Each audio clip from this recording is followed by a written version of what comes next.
প্রতি বছরের নেই এবারও কুমিল্লা সেনানিবাসে যথাযথ মর্যাদায় মহান সশস্ত্র বাহিনী দিবস পালিত হয়েছে।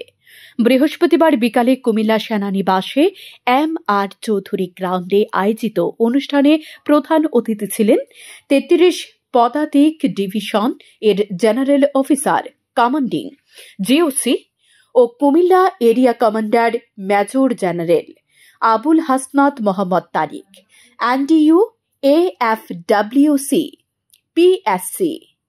অনুষ্ঠানে কুমিল্লা পুলিশ সুপার মোহাম্মদ আসাফিকুজ্জামান আক্তার, অতিরিক্ত জেলা প্রশাসক পঙ্কজ বড়ুয়া সহ বীর মুক্তিযোদ্ধা, শহীদ পরিবারের সদস্যবৃন্দ, সামরিক ও বেসামরিক কর্মকর্তাবৃন্দ, সশস্ত্র বাহিনীর প্রাক্তন সদস্যগণ, স্থানীয় গণ্যমান্য ব্যক্তিবর্গ এবং গণমাধ্যম ব্যক্তিবর্গ উপস্থিত ছিলেন। এছাড়া মহান স্বাধীনতা যুদ্ধে অংশগ্রহণকারী সেনাবাহিনীর বীর মুক্তিযোদ্ধা সেনা কর্মকর্তা ও সদস্যদের সম্মানে সংবর্ধনা অনুষ্ঠিত হয়। এই অনুষ্ঠানে 847 জন মুক্তিযোদ্ধার পরিবারকে সংবর্ধনা দেওয়া হয়।